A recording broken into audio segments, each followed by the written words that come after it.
নবীজি চুকির পানি মুছেন আর যুবককে সান্ত্বনা দিয়ে বলেন, যুবক রে, এখনো তোমার খেদমত করার সুযোগ রয়েছে। 5টা কাজ যদি তুমি করো, 5টা কাজ যদি তুমি করো, তোমার মা তোমার বাবা কবরে শুয়া শুয়া তোমার খেদমত পাইতে থাকবে। এই কথা বইলা মায়ার নবী যুবককে সান্ত্বনা দেন। মায়ার নবী চোখের পানি মুছেন, যুবকও চোখের পানি মুছে, যুবক একটু আনন্দ পায়। আল্লাহর নবী রহমতের নবী বলেন, যুবক তুমি তো মা বাবা পাইছ, আমি তো নবী বাবা চোখে দেখি নেই, জন্মের আগেই তো বাবা হারাইছি। বাবার আদর কেমন, বাবা ডাক্তার ভিতরে কত মজা, আমি নবী কোনোদিন বুঝি নাই। এ যুবক, এখনো তোমার খেদমত করার সুযোগ রয়েছে রে। 5টা কাজ যদি তুমি করো, তোমার মা তোমার বাবা কবরে শুয়া শুয়া তোমার খেদমত তারা পাইতে থাকবে। যুবক চিৎকার দিয়া বলে, ইয়া রাসূলুল্লাহ, ওগো নবীজি, কি সেই খেদমত? 1 নম্বরে আল্লাহর নবী বলেন, আসসালাতু লাকুমা।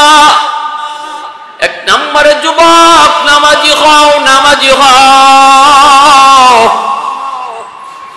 তোমার বাবা তোমার মা তোমার কাছে 1 নম্বরে যে জিনিসটা পাও না, সেটা হলো তুমি নামাজি হও। নামাজি হইয়া তুমি নামাজের পরে দোয়া করো, সর্বদা তাদের জন্য দোয়া করো, নামাজের বাহিরে তাদের জন্য দোয়া করো। রব্বির হামহুমা কামা রব্বায়ানি সগীরা। আমার সাথে সবাই দিল থেকে এই দোয়াটা পড়েন। আল্লাহ এই দোয়াটা নিজে কোরআনের মাধ্যমে আল্লাহ শিখাইছেন। সবগুলি দোয়া কিন্তু আল্লাহ নিজে শিখায় না, কিছু কিছু দোয়া আল্লাহ কোরআনের মাধ্যমে আমাদেরকে শিখাইছেন। তেমনি একটা দোয়া আল্লাহ নিজে শিখাইছেন। বাপ মার জন্য কেমন করে দোয়া করবা আমি আল্লাহ শিখাইয়া দেই। সুবহানাল্লাহ। রব্বির হামহুমা কামা রব্বায়ানি সগীরা। ও মালিক, আমার মা আমার বাবা শিশুকালে আমাকে যেইভাবে আদর করেছেন, আমাকে মায়া করেছেন, শিশুকালে আমার মা আমার বাবা যেইভাবে আমাকে আদর করছেন, আল্লাহ তুমি কবরে আমার বাপ মারে ওইভাবে আদর কইরো। এই দোয়াটা শিখাইছেন কে? আর একটু জোরে বলেন কে? আল্লাহ যদি নিজে দোয়া শিখায় দেয়, তাহলে বোঝা যায় এই দোয়া 100% কবুল হবে। ফ্যাক্টরির মালিক যদি কয়, মিয়া আমার কাছে চাকরি লওয়ার জন্য আইছো, শত শত মানুষ আইছে চাকরির জন্য, তোমাকে আমার বড় পছন্দ হয়েছে, কেমনে আমার কাছে দরখাস্ত লিখতে হয়, আসো আমি তোমাকে দরখাস্ত শিখাইয়া দেই। মালিক যদি নিজে দরখাস্ত লেখা দেয়, শিখাইয়া দেয়, তাহলে বোঝা গেল এর চাকরিটা হবে নিশ্চিত, বিন্দু পরিমাণ সন্দেহ নাই। আল্লাহ বলে, বান্দা বাপ্পার জন্য তুমি দোয়া চাও, কেমনে দোয়া করলে আমি আল্লাহ কবুল করবো জাননি? এমনে দোয়া করো, তাহলে আমি আল্লাহ কবুল করব। শিশুকালের কথা আল্লাহ ইয়াদ করে দিলেন। কেন কেন রে যুবক, কেন? কারণ শিশুকালে বাপ মা সন্তানকে কি পরিমাণ মায়া করে, কি পরিমাণ মায়া করে। তুমি আজকে বড় হয়ে গেছো, তুমি বুঝো না, বুঝো না। শিশুকালে তোমার কদর, শিশুকালে তোমার প্রতি তোমার বাপ মার আদর তোমার জানা না থাকলেও জানা আছে কার? আর একটু জোরে বলেন কার? ভাইরা বন্ধুরা, জন্য হাকিমুল উম্মত থানভী রাহমাতুল্লাহি আলাইহি কিতাবের ভিতরে তিনি একটা ঘটনা আনছেন। একজন বৃদ্ধ বাবা চোখে ঝাপসা দেখে, কথা ঠিক মতো বলতে পারে না। বৃদ্ধ বয়সে মানুষের চোখে পাওয়ার থাকে না, দাঁতে পাওয়ার থাকে না, কানে পাওয়ার থাকে না। ঘরের দরজার সামনে বৃদ্ধ বাবা যুবক ছেলেকে নিয়ে বসা। ওই অবস্থায় কাঁঠাল গাছের ডালে একটা কাক ডালে বৈশা কা কা করে ডাকতেছে। বাবা তখন ছেলেকে ডাক দিয়ে কই, বাবা রে এটা কিসে ডাকে, কিসের ডাক? ছেলে বলতেছে, আব্বা এটা কাকের ডাক। কে ডাকে? কয় কাকে ডাকে। বাবা কয়, বাবা কিসে ডাকে? ছেলে কয় কাকে। কার ডাক? কয় কাকের ডাক। এইভাবে জিগাইতে জিগাইতে 3 বার জিগায় ফেলছে। 3 বার জিগানোর পরে ছেলের মেজাজ গরম হয়ে গেছে। মেজাজ গরম হয়ে কই, বলছি না এটা কাউয়া, এটা কাউয়া। এতবার কইতে হয় নাকি এটা কাউয়া? ধমক দিয়ে যখন বাবারে কইছে এটা কাউয়া, তখনই বাবা কান্দা দিছে। বাবা কান্দা কই, বাজান রে আজকে 3 বার জিগাইছি, তুমি আমারে ধমক দিয়ে দিছ, কিন্তু এখনো 10 বছর 12 বছর আগের ঘটনাটা মনে আছে। এক সময় তুমি ছোট্ট বাবু ছিলা, এই জায়গাটাতে আমি তোমাকে নিয়ে এইভাবে বসা ছিলাম, আর গাছের ডালে কাকে ডাকতেছিল, তুমি আমারে জিগাইছো আব্বা এটা কিসে ডাকে? আমি বললাম কাক। আবার তুমি শিশুকালে জিগাইছিলা আব্বা এটা কিসে ডাকে? আমি তখনও বলছি এটা কাক। আবার জিগাইছো আব্বা এটা কিসের ডাক? আবারও বলছি কাক। এ বাজান এখনো মনে আছে 10 বার তুমি আমারে জিগাইছিলা, 10 বার। একবারের জন্য বাবা তোমাকে ধমক দেই নাই। 10 বার তুমি যখন জিগাইছো, 10 বারের মাথায় আমি তোমার গালে চুমু খাইয়া, তোমার গালে চুমু খাইয়া কইছিলাম বাবা এটার নাম হলো কাক, এটার নাম হলো কাক, এটা কাকা করে ডাকে। যতবার তুমি আমারে জিগাইতা ততবারই আমার মনে আনন্দ লাগতো, একবারও বিরক্ত হই নাই। আজকে বাবা বৃদ্ধ বয়সে শিশু বাচ্চার মতো হয়ে গেছি, কানে কম শুনি, চোখে কম দেখি। শিশু বাচ্চাটা যেমন শিশুকালে এক কথা 5 বার 10 বার জিগায়, বৃদ্ধকালে অনেক বৃদ্ধ মানুষ একই কথা 5 বার 3 বার 2 বার কয়। বাবা আজকে আমারে তুমি ধমক দিয়া দিছো, এজন্য আল্লাহ রাব্বুল আলামিন কয় ইম্মা ইয়াবলুগান্না ইনদাকাল কিবারা আহাদুহুমা আও কিলাহুমা ফালা তাকুল লাহুমা উফ ওয়ালা তানহারহুমা ওয়া কুল লাহুমা কাওলান কারীমা। রব্বুল আলামিন কয়, ও দুনিয়ার সন্তানেরা শোনো, বৃদ্ধ বয়সে বাপ মার দিকে আলাদা নজর রাখো, বৃদ্ধ বয়সে বাপ মার দিকে আলাদা নজর রাখো। কারণ বৃদ্ধ বয়সে মানুষ শিশু বাচ্চার মতো হয়ে যায়, কখন খাইছে ইয়াদ থাকে না, কখন গোসল করেছে তাও মনে থাকে না, মেজাজ খিটখিটে হয়ে যায়। আল্লাহ পাক বলে বৃদ্ধ বয়সে বাপ মার সাথে চোখ রাঙায় কথা কয়ো না, কিরিমিরি খায় কথা কয়ো না, উফ শব্দটা পর্যন্ত মুখ দিয়ে বের কইরো না, তাদের জবান দিয়ে উফ শব্দটা বের করায়ও না, ধমক দিও না, নরম নরম সুরে কথা কইও। কারণ তোমার শিশুকালে তোমার মা তোমার বাবা তোমার সাথে কত নরম সুরে কথা কইছে আমি আল্লাহ ভালো কইরা জানি, আমি আল্লাহ ভালো করে জানি রে যুবক।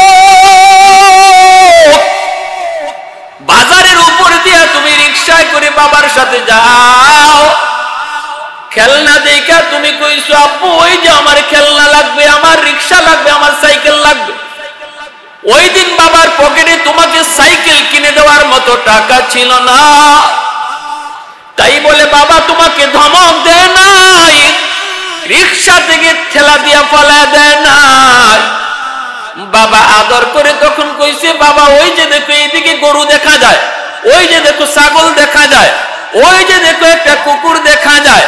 তোমার যে দাবিটারে অন্যদিকে চাওয়ায়া বুলায়া দিছে, ধমক দিয়ে তোমারে থামায় নাই, গালে চুমু দিয়া তোমার অন্যদিকে তাকায়া দিছে বুলায়া দেওয়ার জন্য।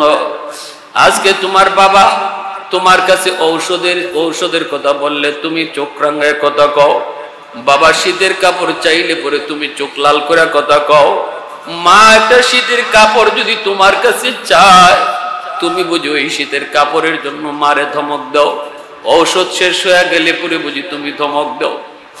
অথচ শিশুকালে বাজারে গিয়া যদি দেখছে তোমার ঔষধ লাগবে, তোমার বাবার ঔষধ লাগবে, কিন্তু একজনের ঔষধের টাকা শুধু পকেটে আছে, ওই দিন বাবা নিজের ওষুধটা আগে কিনে নাই, তোমার আমার ওষুধটা বাবা আগে কিনছে।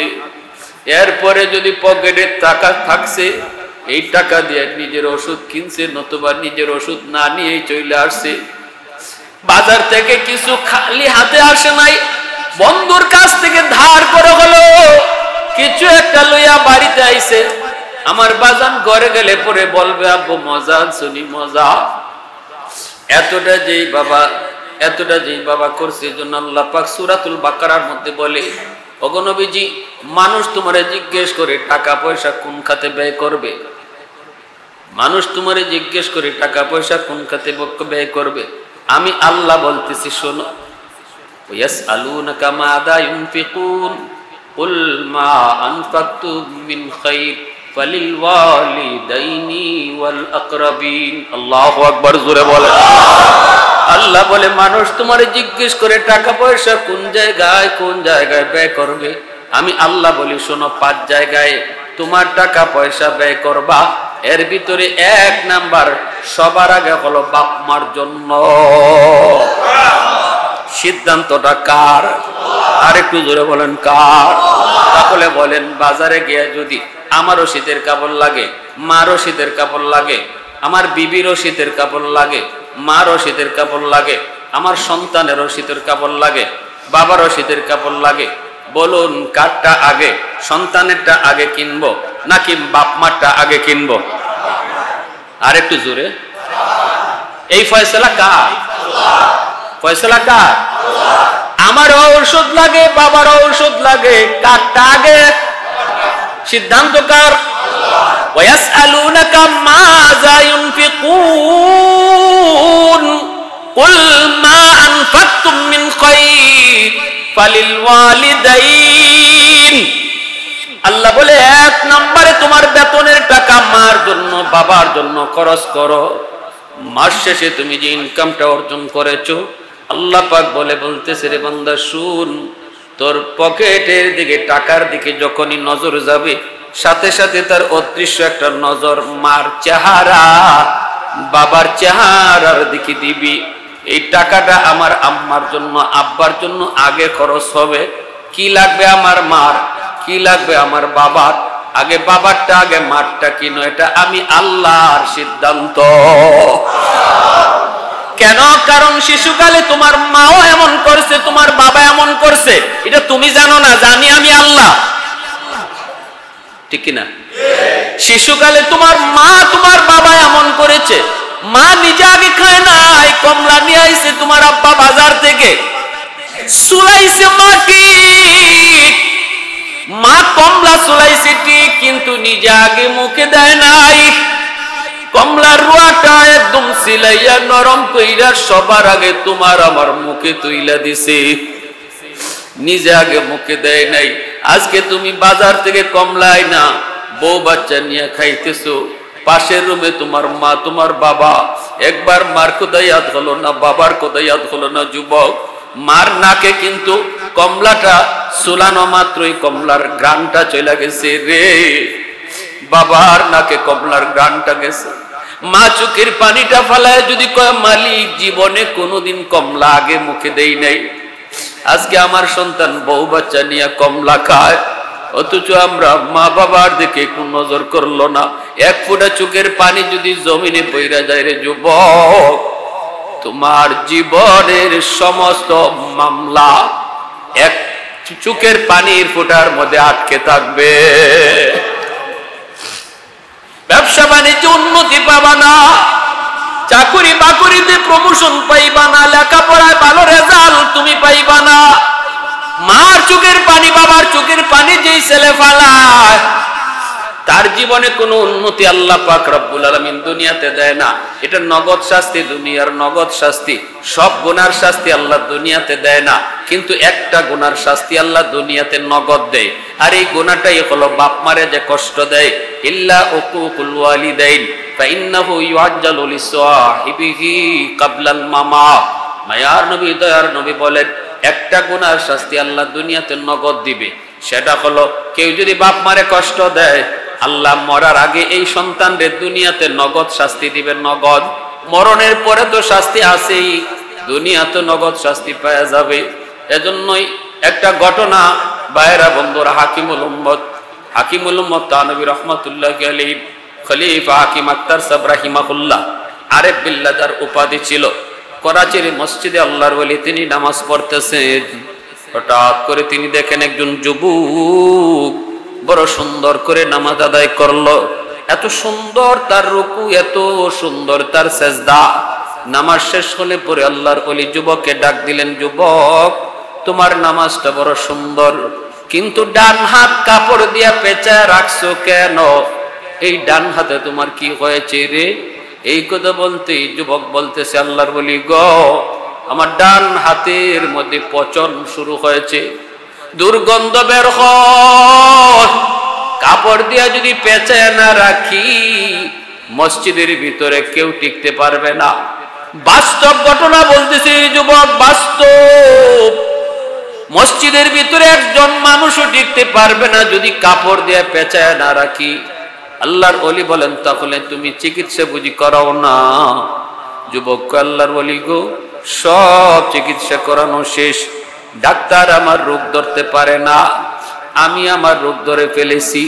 আমার রোগ হলো আসমানে, চিকিৎসা চলছে জমিনে। আগুন লাগছে শেরপুর, পানি দেয় ফরিদপুর, কোনদিন নিববে না, নিববে না। আমি বুঝে গেছি আমার রোগ কোথায়, এজন্য ডাক্তারের চিকিৎসা ধরে না, পচন শুধু উপরে উঠে। এই বইলেই যুবক খাও মাও করে আল্লাহর ওলির সামনে কান্না শুরু করে কয়, সেই এক করুণ ইতিহাস গল্লার বলি, আমি আমার মা বাবার গর্ভে একমাত্র সন্তান। আমার জন্মের কিছুদিন পরে আব্বা মারা গেছেন। আমার মা বয়স অল্প, আমার নানা নানি আসছে মাকে নিয়ে যাবে, কিন্তু মা যায় না। মা বলছে, না, আমি অন্যত্র বিয়ে বসবো না। আল্লাহ আমারে একটা মানিক দিছে, আমি আমার মানিকের চেহারা দেখে জীবন যৌবন কাটায় দেব, আমি অন্যত্র বিয়ে বসবো না। মা আমার দিকে তাকায় তাকায় তার জীবন যৌবন কাটায় দিছে। একটু বুঝ হওয়ার পর আমি দেখলাম, মা মানুষের বাড়িতে কাম কইরা আমারে খাতা কলম কিনে দেয়। আমি স্কুলে যাই, মা মানুষের বাড়িতে কাম কাজ করে আমারে খাতা কলম কিনে দেয়। এইভাবে আমি কষ্ট করে মা কষ্ট করে আমারে লেখাপড়া করাইলো। আমি গ্রামের পড়ালেখা শেষ করে শহরে গেলাম। শহরে যাওয়ার পর আমি লেখাপড়া করতেছি। বড় লোক একটা মেয়ের সাথে আমার পরিচয় হয়ে যায়। এরপরে আমরা বিবাহ বন্ধনে আবদ্ধ হয়ে যাই। আমার মার কাছে আনার পর মা শুধু এতটুকু বলছে, বাজান রে, আমারে অন্তত একটু জানাইতি, বিয়ে যে করলি একটু জানাইলে তো পারতি। ঠিক আছে, নে, পছন্দ করে ফেলছ, ঠিক আছে বাবা, আমি মেনে নিলাম। মা মাইনে নিছে, কিন্তু আমার সুন্দরী বউ, আমার শিক্ষিতা বউ আমার গ্রামের মাকে মা হিসাবে মানতে পারে নাই। অফিস থেকে আসলে পরে মার বিরুদ্ধে আমার কানে কানে নালিশ দেয়, একদিন দুই দিন নালিশ শুনতে শুনতে মার বিরুদ্ধে আমার অন্তরের মধ্যে একটা ভাব সৃষ্টি হয়ে যায়। মা রুমে ঢুকে মারে প্রথম দিন বকা দিলাম, মারি তুমি কেন এমন করো? মায় কই, বাবা, তোর বউয়ের কথা তুই বিশ্বাস করবি না, আমি তোর বউয়ের সাথে কোনো ঝগড়া করি নাই রে, আমি তোর বউয়ের সাথে কোনো ঝগড়া করি নাই। দ্বিতীয় দিন আসার পরও যখন আবার কান পড়া দেয়, দ্বিতীয় দিন যাইয়াও মারে বকাবকি করি। তৃতীয় দিন আমি মার রুমে ঢুইকা মারে বকাবকি কইরা আমি নালায়েক হাত দিয়া মার গায়ে একটা সজোরে আঘাত করে বসি। নাউজুবিল্লাহ। আমি যেই হাত দিয়া মার গায়ে আঘাত করেছি, মা আঘাতটা পায়া মা হাউ মাউ করে কান্না করে কই বাজান, মানুষের বাড়িতে কাজ কইরা কইরা বাপ মা সব বইলা শুধু তোর চেহারা দেখা জীবন যৌবন এক জায়গায় কাটায় দিছি, শুধু তোর দিকে তাকাইয়া আজকে বিনিময় আমি পাইলাম তোর হাতের মাইর। ঠিক আছে, যে হাত দিয়ে তুই আমারে মারছু, এই হাতটা মা তোর চুমায়া চুমায়া বড় করছি। তোর হাতে চুমা দেওয়ার কোনো মানুষ ছিল না, আমি মা ছাড়া তোর হাতে চুমা দেওয়ার কেউ নাই। শিশুকাল থেকে চুমায়া চুমায়া যে হাতটা আমি বড় করলাম, আজকে এই হাত দিয়ে বুঝি তুই মারে মারলি, নে আল্লাহ যেন তোর এই হাত পচায়া দেয়। নাউজুবিল্লাহ। যুবক কান্দে আর কই গো আল্লাহর ওলি, এই বদুয়াটা করা মাত্রই আমি টের পাইছি আমার পায়ের নিচের জমিন কাইপা উঠছে। কারণ বাপমার বদুয়া আল্লাহ নবী কই সালাসাতুন দাওয়াতুম মুস্তাজাবাতুন লা শাক্কা ফি দাওয়াতুল মাজলুম ওয়া দাওয়াতুল মুসাফির ওয়া দাওয়াতুল ওয়ালিদ আলা ওয়ালাদিহি। তিন ব্যক্তির দোয়া বদুয়া আল্লাহর দরবারে সরাসরি কবুল হয়ে যায়। এর ভিতরে এক ব্যক্তি হলো বাপ মা। বাপ মার দোয়া বদুয়া আল্লাহর দরবারে সরাসরি কবুল, সরাসরি কবুল। দোয়া করলেও সরাসরি কবুল, বদুয়া দিলেও সরাসরি কবুল। আরেক হলো মুসাফিরের দোয়া বদুয়া আল্লাহর কাছে কবুল, আরেক হলো মজলুমের দোয়া বদুয়া আল্লাহর কাছে কবুল। এই তিন ব্যক্তির সাথে কোনোদিন বেয়াদবি কইরো না রে গোলাম। মুসাফিরকে কোনোদিন ধোঁকা দিও না, মুসাফিরকে কষ্ট দিও না। পারলে এক গ্লাস পানি খাওয়ায় দোয়া নিও। নবী কয় মুসাফির অন্তর থেকে দোয়া করতে দেরি, কবুল হতে দেরি হয় না। মজলুমের বদুয়া নিও না, নিও না। ক্ষমতা আছে আজকে তোমার, গায়ে শক্তি আছে, গোষ্ঠী বড়, টাকা আছে, জোর আছে, এর জন্য তুমি একজন দুর্বল মানুষের উপরে জুলুম কইরো না। আল্লাহ নবী বলেন দুর্বল মানুষ যখন জুলুমের শিকার হয়, তখন যদি সে চোখের পানি চাইরা কয় মালিক আমি দুনিয়ার কোন আদালতে মামলা দিলাম না গো, মেম্বারও তার কথা কয়, চেয়ারম্যানও তার কথা কয়, আমি কার কাছে মামলা দিমু? আল্লাহ আমি ধৈর্য ধরে ফেলছি, মামলা দিছি তোমার আদালতে। নবী বলে এমন একটা কথা যদি কোনো দুর্বল মানুষ আল্লাহর আদালতে দিয়া দেয়, মনে রাখবা দিতে দেরি, মামলা আল্লাহর আদালতে গ্রহণ হতে দেরি হয় না। ঠিক তেমনি নবী বলেন বাপ মার চোখের পানি যদি সন্তানের কোন আচরণে মা বাবার চোখ থেকে এক ফোঁটা চোখের পানি বের হয়, অথবা বাপ মা মনে কষ্ট পায়, কষ্ট পায়। বউ সন্তান আছে এমন বাবারে কষ্ট দিয়া মারে কষ্ট দিয়া রাতে ঘুমায় থাকে, অথচ মা কলিজায় ব্যথা, বাবার কলিজায় ব্যথা, রাতে বাবার ঘুম ধরে না। কেমন করে সন্তান আমার এই কথাটা বলল, কেমন করে আমি বাবারে আজকে এমন ধমকটা দিল, কেমন করে আমি মার সাথে এমন আচরণ করলো। বৃদ্ধ বাপ মা এক বিছানায় ঘুমাইতে গিয়া মায় কান্দে, বাবাও কান্দে, একজন আরেকজনের চোখের পানি মুছে, কেউ তাদেরকে সান্ত্বনা দেওয়ার নাই।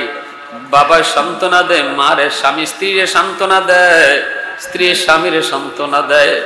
নবী বলে শোনরে যুবক, মান আসবাহা মুতিয়ান লিল্লাহি ফি ওয়ালিদাইহি আসবাহা লাহু বাবান মাফতুহান মিনাল জান্নাহ ওয়া মান আসবাহা আসিয়ান লিল্লাহি ফি ওয়ালিদাইহি আসবাহা লাহু বাবান মাফতুহান মিনান নার ফাইন কানা ওয়াহিদান ফাওয়াহিদা কিলা ইয়া রাসূলুল্লাহ ওয়া ইন যালামা ক্বালা ওয়া ইন যালামা ওয়া ইন যালামা ওয়া ইন যালামা আও কামা ক্বালা আন-নবী আলাইহিস সালাম।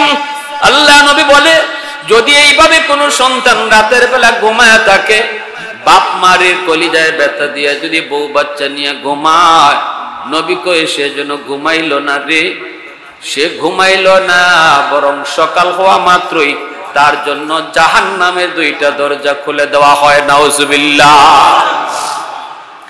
আর যদি কোনো সন্তান রাতের বেলা মারে বাবারে খুশি রাইকা ঘুমায়, যদি একটা ভুল কইরাও ফেলে, ঘুমানোর সময় বাবার পা ধইরা মায়ের পা ধইরা মাপ চেয়ে কই আম্মা ভুল করে ফেলছি, আম্মা মাফ করে দাও। মা গো, তুমি মাফ না করলে মাফ করবো কে? তুমি খুশি না থাকলে তো আমার আল্লাহ খুশি না।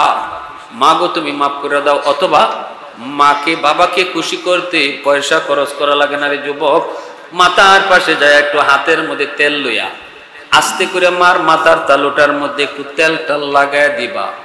হাতটা লাগাইতে দেরি, মার দিল খুশি হতে দেরি হবে না। বাবার সাথে বেয়াদবি করে ফেলেছো যুবক, বুঝে গেছো তোমার দুনিয়াও বরবাদ, আখিরাতও বরবাদ যদি বাবারে খুশি না করো। হাতের মধ্যে একটু তেল নিয়ে বাবার পায়ের তালুতে তেলটা একটু লাগাও, একটু তেলটা চাপ দিয়ে ধরে রাখো, দেখো বাবা মুহূর্তের ভিতরে খুশি হয়ে যাবে। আল্লাহ পাক রব্বুল আলামিন কয় বন্ধু তুমি জানায় দাও, যখনই বাবা মার দিলটা খুশি হয়, সেজন্য বাপ মারে খুশি করলো না, বরং আমি আল্লাহরে খুশি কইরা নিল। একটু জোরে কন্যা সুবহানাল্লাহ। রাদার রাব্বি ফি রাদাল ওয়ালিদাইন ওয়া সাখাতুর রাব্বি ফি সাখাতিল ওয়ালিদাইন। আল্লাহ কই যখনই বাপ মারে কেউ খুশি করে, সাথে সাথে আমি আল্লাহও খুশি হয়ে যাই। আর যখনই বাপ মারে কেউ নারাজ করে, আমি আল্লাহর সাথে সাথে নারাজ হয়ে যাই। এইবার হজ কইরাও আল্লাহকে রাজি করানো যাবে না, লক্ষ টাকা মসজিদে দান কইরাও রাজি করানো যাবে না, কারণ আল্লাহর নবী হাদিস শরীফের সাথে এমন কোন কয়েদ লাগান নাই, বাপ মার কলিজায় ব্যথা দিয়ে তুমি যদি মসজিদে 1 লাখ টাকা দাও আল্লাহ তোমার উপরে খুশি, এমন কোন হাদিস আমরা পাই নাই। বরং নবীজি বলেছেন বাপ মার কলিজায় ব্যথা দিলে আল্লাহ নারাজ। এই আল্লাহরে খুশি করার মাধ্যম শুধু একটাই, আবার বাপ মারে খুশি করো, আল্লাহ খুশি হবে। বিকল্প কোনো পথ নাই, বিকল্প কোনো মত নাই, বিকল্প কোনো রাস্তা নাই। 1000 বার আল্লাহর ঘরে হজ করতে যাও, বাবার কলিজায় ব্যথা, আল্লাহ খুশি না। সুবহানাল্লাহ, জোরে কর। আল্লাহ খুশি না, আল্লাহ খুশি না, আমার কলিজায় ব্যথা, আল্লাহ খুশি না। আল্লাহ তখনই খুশি হবে যারে বেজার করছো তারে খুশি করো। সুবহানাল্লাহ। আর বাপ মারে খুশি করতে টাকা পয়সা খরচ করা লাগে না, মুখ বইরা আম্মা কইয়া ডাক দাও। বেশি বেশি আম্মা কইয়া ডাক দিলে মার দিল খুশি হয়ে যায়, বেশি বেশি আব্বা কইয়া ডাক দিলে আব্বার দিল, ঠিক না? ওই যুবক বলতেছে ও আল্লাহর ওয়ালি, আমি টের পাইছি আমার পায়ের নিচের জমিন কাইবা উঠছে। এরপরে মার একটা বদদুয়া দিছে, তুই যেন আমার জানাজার নামাজ পড়তে না পারো। নাউজুবিল্লাহ, জোরে কর। কয়টা বদদুয়া দিল? 2টা। এক হলো তুই যেন তোর ওই হাত যেন পইচা যায় যেই হাত দিয়া তুই আমারে মারছো। 2 নম্বর, তুই যেন আমার জানাজার নামাজ পড়তে না পারো। পাকিস্তানের করাচির ঘটনা বলতেছি, করাচির ঘটনা বলতেছি। কে কিতাবে লিখছেন? আরিফ বিল্লাহ হাকিম আক্তার সাহেব রাহিমাহুল্লাহ। তিনি বলেন, নিজের বাস্তব জীবনের কথা তিনি বলতেছেন। এরপর আল্লাহর ওলি কই যুবক, এরপরে কি হলো? যুবক শুধু কান্দে আর কয় আল্লাহর ওলি গো, কিছুদিন পরেই দেখা গেল আমার হাতের মধ্যে ফোড়া দেখা দিছে, ফোড়া থেকে পচন শুরু হয়েছে, এই পচন এত দুর্গন্ধ বের হইছে। না না, এর আগের ঘটনা হলো অফিস থেকে আমি খবর পাইলাম আমার মা মারা গেছে, মা মারা গেছে, জানাজা পড়ার জন্য আমি বের হলাম, দ্রুত আমি বের হলাম। কিন্তু না না, এই দিন বাড়িতে আসার জন্য এত সমস্যা রাস্তাঘাটে হইছে, এত যানজট হইছে, এত যায় ঝামেলা হইছে, পৌঁছতে পৌঁছতে অনেক দেরি হয়ে গেছে। এলাকার মানুষ আমাকে ছাড়াই মার জানাজা পড়ে ফেলেছে। আমি যখন আসছি তখন দেখি মারে কবরে রাইখা তারা মাটি দেয়। আমি কবরের কাছে গিয়ে কান্না করি। এলাকার মানুষেরা কয় বাবা রে, আর কত ধৈর্য ধরবো, অনেকক্ষণ তোমার জন্য অপেক্ষা করেছি। এক পর্যায়ে মানুষ অস্থির হয়ে গেছে, তাই জানাজা পড়েছি। যুবক কান্দে আর কই, বাবা তোমাদের কোনো দোষ নাই গো, এটা আমার কপালের লিখন, এটা আমার কপালের লিখন। আমি বুঝে গেছি আমার মার একটা বদুয়া ছিল, তুই যেন আমার জানাজার নামাজ পড়তে না পারো। এই বদুয়া কবুল হয়ে গেছে। এবার আমি বুঝে গেছি মার দ্বিতীয় বদুয়াটাও কবুল হয়ে যাবে। হাত আমার পচবে, যে হাত দিয়ে মারছি অল্প দিনের ভিতরে হাতের মধ্যে ফুরা দেখা দিছে, ফুরা। এই ফুরা থেকে পচন, ডাক্তার দেখাইলাম, রোগ ধরতে পারে না, কোন রোগ নাই, কিন্তু আমার পচন ভালো হয় না। এত দুর্গন্ধ আমার সুন্দরী বউ, যার কারণে আমি মার গায়ে হাত উঠাইছিলাম। আমার সেই সুন্দরী বউটাও আমারে ফালাইয়া বাপের বাড়ি চলে গেছি। এলাকার মানুষজন আমারে ঘর বাড়ির থেকে বাইর করে দিছি। আমি এখন রাস্তায় রাস্তায় ঘুরি, কাপড় দিয়ে পেঁচায় রাখছি। মসজিদে শুধু আল্লাহর কাছে কান্দি, আল্লাহর বলি একটু বলেন না, আমি কি আল্লাহর কাছে মাপ পাইবনি? আমার কোনো মাফের কোনো ব্যবস্থা আসেনি। আল্লাহর ওলি হাকিম আব্দুল সাহেব রাহিমাহুল্লাহ কই, যুবক মায়ার নবীর একটা হাদিস আছে, যে হাদিস থেকে একটু একটু আশা করা যায়। কোন হাদিস? আবু দাউদ শরীফের হাদিস, মান যারা কবরা আবাওয়াইহি ফি কুল্লি জুমাতিন গফিরা লাহু কুতিবা বাররান। নবীজি বলেন, ইচ্ছায় অনিচ্ছায় যদি কোনো যুবক বাপ মারে কষ্ট দিয়ে থাকে আর মৌতের আগে যদি তাদের কাছ থেকে মাপ নিতে না পারে, তাহলে তার উপায়টা কি? উপায়টা কি? মাপ পাওয়ার ব্যবস্থা কি? নবীজি বলেন, সে যদি পাক্কা 5 ওয়াক্ত নামাজি হয়, জুম্মার দিন জুম্মার নামাজ পইরা, ও জুম্মার দিন সকাল থেকে নিয়ে সন্ধ্যা পর্যন্ত, এই জুম্মার দিনের টাইমে কোনো এক টাইমে যদি বাবা অথবা মা যারে কষ্ট দিয়েছে তার কবরের পাশে যাইয়া জিয়ারত করে, 5 ওয়াক্ত পাক্কা নামাজি, আর জুম্মার দিন যদি বাপ মার কবর জিয়ারত করে, নবী বলেন আল্লাহ পাক এই কবর জিয়ারতের উসিলায় আল্লাহ পাক তার গুনাহ মাফ কইরা বাধ্য সন্তানের তালিকায় ঢুকায়া দিবে। একটু জোরে বলেন সুবহানাল্লাহ।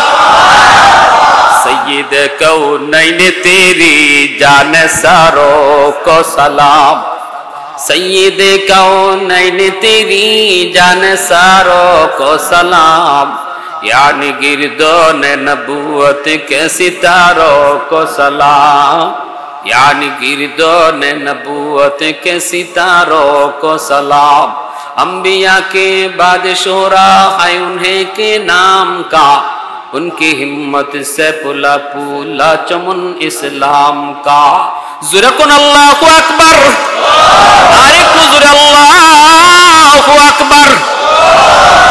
এজন্য ভাইরা বন্ধুরা বলতেছিলাম, শিশুকালে বাপ মা সন্তানের জন্য কি করে এটা আল্লাহ ভালো করে জানে। এজন্য আল্লাহ পাক কইরে, দুনিয়ার সন্তানের দল, তোমরা বাপ মার জন্য যখন দোয়া করবা, মন গড়া দোয়া না, আমি আল্লাহ দোয়া শিখাইয়া দিছি। এই দোয়া এইভাবে করলে আমি আল্লাহ কবুল করব। যিনি দোয়া শিখাইয়া দিছে ইনি কবুল করবে। উনি যদি নিজে শিখাইয়া দেয় তাহলে বুঝতে বাকি আছে যে এটা কবুল হবে? কোনো অসুবিধা আছে? কি দোয়া? রব্বির হামহুমা, সবাই বলেন রব্বির হামহুমা কামা রাব্বায়ানি সগীরা। ইমাম সাহেব যখন পড়বেন আপনারা শুধু আমিন বলবেন তা না, আপনারাও মুখে মুখে বলবেন রব্বির হামহুমা কামা রাব্বায়ানি সগীরা। প্রত্যেকে নিজের মুখে মুখে বলবেন, নামাজের সময় শুধু তা না, পাশ দিয়ে যাইতেছেন, কবরটা দেখে লাইছেন মার কবরের পাশ দিয়া সন্তান তুমি কেমনে আও কেমনে যাও, বাবার কবরের পাশ দিয়া কেমনে আও কেমনে যাও, অন্তত এই দোয়াটা যদি একবার তুমি পড়লা না, রব্বির হামহুমা কামা রাব্বায়ানি সগীরা, একবার কুল হুয়াল্লাহ, একবার ফাতিহা, 3 বার কুল হুয়াল্লাহ, এতটুকু পইরাও যদি কবরের পাশ দিয়া যাও তাহলে বাপ মার কলিজা খুশি হয়ে যাবে। এজন্য বলতেছি মায়ার নবী দয়ার নবী ওই তা বনু তামিম গোত্রের যুবক, মনে আছে? জোরে বলেন, মনে আছে? বনু তামিম গোত্রের যুবক কইছিল, নবী গো আমার আব্বা আম্মা কবরে, খেদমত করার ব্যবস্থা আসেনি। নবী কয় আছে 5টা কাজ। কয়টা কাজ? একটু জোরে বলেন, কয়টা? 1 নাম্বার হলো বাপ মার জন্য বেশি বেশি করে দোয়া করো, নামাজি হও, 5 ওয়াক্ত নামাজ পড়ে, এটা বাপ মার পাওনা সন্তানের কাছে। আর এই দোয়া করো। 3 নম্বর ওয়াল ইস্তিগফারু লাহুমা। নবী বলতেছেন, এবার একটু শর্ট করে শুনেন, লম্বা করব না, 5টা কাজ শুধু একটু মনোযোগ দিয়ে শুনেন। 1 নাম্বার হলো নামাজ পড়ে বাপ মার জন্য দোয়া করা, মনে থাকবে? দোয়াটাও মনে থাকবে। 2 নম্বর হলো ওয়াল ইস্তিগফারু লাহুমা, বাপ মার জন্য তুমি সাধ্য মতো দান করো, সদকা করো। মসজিদ, মাদ্রাসা, ওয়াজ মাহফিল, গরিব মানুষ, দুঃখী মানুষ, আত্মীয় স্বজনের ভিতরে অভাবী, তাদেরকে মার নামে বাবার নামে তুমি দান করো। নবী কয়, যখনই তুমি বাপ মার নামে দান করলা, সাথে সাথে তোমার এই খেদমত আল্লাহর নগদ কবরে পৌঁছে দিবে। 3 নম্বরে নবী বলেন, ইনফাযু আহদিহিমা মিন বাদিহিমা, বাপ মা যদি কোনো ঋণ রাইখা থাকে, কারো উপরে জুলুম করে থাকে, কারো হক যদি নষ্ট করে থাকে, তুমি সন্তান সবার আগে বাপ মার হকটা আদায় করো। তোমার বাবা কারো হক মরছে, তোমার বাবা কারো হক নষ্ট করেছে, তুমি সন্তান যদি জানো বাবার এই জিনিসটা, তুমি তাড়াতাড়ি করে বাবা যার হক নষ্ট করেছে তার হক তুমি ফিরিয়ে দাও। নতুবা তুমি বাবার নামে 10টা 20টা গরু জবাই করে জিয়াফত করলেও কবরের আগুন নিভবে না। 1 হাত জমি বাবা দখল করে নিছে শক্তি বলে, এই জমিটা তো তোমার লাগেই রাখতে গেছে, ঠিক না? বাবা তো এই জমি লিয়ে কবরে গেছে, এই জমি এখন তুমি সন্তান ভোগ করতেছো। তুমি যদি জানো বাবার, তুমি যদি বাবার হিতাকাঙ্ক্ষী হও, তুমি যদি বাবার ভক্ত সন্তান হও, চাও বাবা কবরে শান্তিতে থাকো, তাহলে জিয়াফত পরে করো, গরু খাওয়াও পরে, আগে যে 1 হাত জায়গা আরেকজনের দখলে আনছে এটা ফেরত দাও, নতুবা কবরের আগুন কিয়ামত পর্যন্ত গরু খাওয়াইলো নিভতো না। এটা আল্লাহর নবীর হাদিস। তোমার বাবা যদি তোমার ফুফুদের সম্পদ নষ্ট করে থাকে, তোমার তার ফুফুদের হক দেয় নাই, কোরআনে বর্ণিত সম্পদ আল্লাহ ভাগ করে দিছে না? ভাগটা করছে কে? আল্লাহ করছে। এখন তোমার বাবায় তোমার ফুফুদের সম্পদ দিছে না, তাদের অংশ দিছে না, না দিয়েই কবরে চলে গেছে। যদি কবরে আগুন নিবাইতে চাও, ফুফুরে ডাকো, ফুফাতো ভাই বোনরে ডাকো, সাসারে ডাকো, স্বাস্থ্য ভাই বোনরে ডাকো, ডাকিয়া বাবা যে অন্যায়টা করছে এটা তাড়াতাড়ি সংশোধন করো, তাদের অংশ তাদেরকে বুঝাও, আল্লাহর করা বন্টন অনুযায়ী তাদেরকে সম্পদ বুঝাও, এরপরে বাপের নামে গরু খাওয়াও, তাহলে আল্লাহ কবুল করব, এর আগে কবুল হবে না। কষ্ট হইতেছে আপনাদের কি ভাই, নাকি কইতেছে হুজুর? হ্যাঁ, এটা হক, বান্দার হক, মানুষের হক, এটা আল্লাহ মাফ করে না। যদি কোনো সন্তান মা ভক্ত বাবা ভক্ত, মা দরদি বাবা দরদি হও, তাহলে সবার আগে বাপ মার দ্বারা মানুষের যা হক নষ্ট হয়েছে, তোমার আপনজনের হোক আর প্রতিবেশীর হোক, দ্রুত এটা দিয়া দাও, দ্রুত। এই সম্পদ বাবা যেমন কবরে নিয়ে যেতে পারছে না, তুমিও নিয়ে যাইতে পারবা না। শুধু এই সম্পদের জন্য বাবা যেমন কবরে জ্বলছে, তোমাকেও কবরে জ্বলতে হবে। অতএব কি দরকার আছে আমার এই সম্পদের জন্য, এই জায়গার জন্য বাবারও কবরে জ্বালানি আর আমিও কবরে জ্বলা? দরকার নাই। তাড়াতাড়ি করে চাচারে ডাকো, চাচা না থাকলে স্বাস্থ্য বন্ধু ডাকো, আমার আব্বাই একটু অন্যায় করে লিছে, নেও চাচা, নে স্বাস্থ্য ভাই তোরা অংশ তোরা লইয়া যা, ফুফাতো ভাই বোনরে ডাকো, ফুফু নাই থাকলে ফুফুরে ডাকো, ভাই বোনরে ডাকো, নেও তোমরা তোমাদের অংশ লইয়া যাও। ঠিক আছে না ভাই? এইভাবে করব। আর আমরা সাবধান, জীবনে কেউ কোনোদিন কোনো ভাই যারা আছেন এখানে, বোনের হক ভাইয়ের হক বিন্দু পরিমাণ কেউ নষ্ট করব না। এখানে মেম্বারের সিদ্ধান্ত চলবে না, এখানে চেয়ারম্যানের সিদ্ধান্ত চলবে না। আল্লাহর দেওয়া যেই ভাগ আছে, আল্লাহর দেওয়া যেই বিচার আছে, এই বিচারে বিচার করার মতো বিচারক দুনিয়াতে আছে নাকি কেউ? আল্লাহর উপরে বিচারক কেউ আছে? অতএব কোনো মেম্বার চেয়ারম্যানের সিদ্ধান্ত মিরাসের উপরে চলবে না। কোরআনে যেভাবে বন্টন আছে এইভাবে দিয়া দিবা। আর সাবধান, মরার আগে এই মেয়েদেরকে ঠকাদিন লাগি ছেলের নামে লিখে দিয়ে যাইবেন গা, লাভ নাই। রেডি আছে মরার পরে, গুমুর রেডি আছে, গুমুর মুগুর রেডি আছে। যদি কোনো বাবা এমন করে থাকেন যে মেয়েদেরকে ঠকানোর জন্য যে আমি মরার পরে তো আমার মেয়েরা অংশ পাই লিব, না না, তাইলে আমি জীবিত থাকতে ছেলেদের নামে লিখিতে যাইব, অথবা আমার মরার পরে তো আমার বাতিজারা পাই লিব কিছু অংশ, না না, তাইলে দরকার নাই, আমি নিজে লিখে দিয়ে যাইব। তাইলে আল্লাহর বিচারটারে আপনি নিজের হাতে অমান্য করছেন, ঠিক কিনা জোরে কন? আল্লাহর বিচারে আপনি অমান্য করছেন, অমান্য। তাই বুঝেন, আল্লাহর বিচার অমান্য কইরা কবরে গেলে বলে আল্লাহ আপনার সাথে ভালো আচরণ করব? হ্যাঁ, সাবধান, আল্লাহ দোহাই। এই কথাটাই নবী বলেছেন। যুবক, 3 নাম্বার হলো তোমার আব্বা তোমার আম্মা যদি কারো হক নষ্ট করে থাকে তুমি দ্রুত এটা বুঝিয়ে দাও, এই হলো 3 নম্বর কাজ। 4 নাম্বার হলো আল্লাহ নবী বলেন 4 নাম্বার সিলাতুর রাহমিল্লাতি লা তুসালু ইল্লা বিহিমা। নবী বলেন তোমার বাবা মার যারা আত্মীয় স্বজনের তুমি খোঁজ খবর রাখো। বাবার আত্মীয় হলো চাচা, বাবার আত্মীয় হলো ফুফু, চাচা ফুফু, চাচাতো ভাই বোন, ফুফাতো ভাই বোন, দাদা দাদি, তাদের খোঁজ খবর তুমি রাখো। যখনই তুমি চাচারে ফোন দিবা, চাচা তুমি কেমন আছো, মায়ার নবী বলে সাথে সাথে যেন তুমি কবরে বাবারই ফোন লাগাইছো। সুবহানাল্লাহ। চাচারে একটা লঙ্গি কিনে দিছো, আল্লাহর নবী কয় বাবারে কবরে লঙ্গি কিনে দিছো। কারণ বাবার রক্তের মানুষে যখনই তুমি খেদমত করবা, এই খেদমত বাবার কবরে চলে যাবে। মার রক্তের মানুষের খেদমত যখন তুমি করবা, খালার খেদমত করছো, মামার খেদমত করছো, মামারে সাহায্য করছো, খালারে সাহায্য করছো, মামা তো ভাই বোনের সাহায্য করছো, মা আজকে দুনিয়ায় নাই, মার রক্তের মানুষ আছে, ওই রক্তের মানুষগুলারে তুমি মায়া করো। নবী বলতেছে সাথে সাথে মার কবরে খেদমত পৌঁছায় দিবে কে? আরেকটু জোরে বলেন কে? বাবা নাই, বাবার রক্তের মানুষ আছে, এদেরকে ডাকো।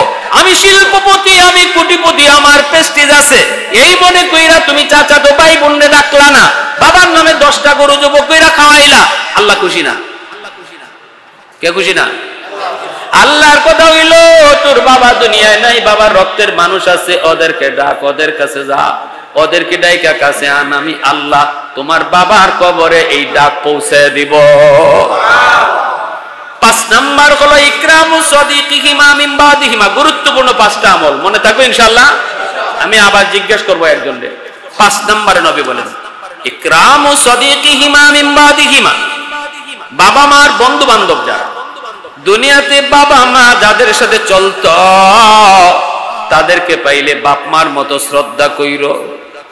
বাবা আজকে দুনিয়া নাই রে যুবক, কিন্তু বাবার বন্ধু আছে, এই বাবার বন্ধুটারে পাইলে বাবার মতো তুমি শ্রদ্ধা কইরো, সালাম দিও, 1 কাপ চা খাওয়াইতে পারলে খাওয়াইও, একটা পান খাওয়াইতে পারলে তুমি খাওয়াইও। এতটুকু বইল চাচা, আব্বা দুনিয়া থাকতে আপনি আমাদের বাড়িতে কত আসছেন, এখন আব্বা নাই, আপনিও আমাদের বাড়িতে আসেন না, চাচা একটু আসেন না, 1 কাপ চা খাইয়া যান। এই বইলা একটু আদর কইরে যদি বাবারে বন্ধুরে তুমি একটু বাবার মতো শ্রদ্ধা করো, মায়ার নবী বলেন সাথে সাথে তোমার বাবার কবরে আল্লাহ খেদমত পৌঁছে দিবে। বাবার বয়সের মানুষকে দেখলে বাবার মতো শ্রদ্ধা করলে বাবার কবরে খেদমত পৌঁছায় কে? তাহলে বাবার বয়সের মানুষের সাথে বিয়াদবি করলে বাবার কবরে কষ্ট পৌঁছায় কে? দেখছেন, বাবার বয়সের মানুষের শ্রদ্ধা করলে বাবার কবরে শান্তি পৌঁছায় কে?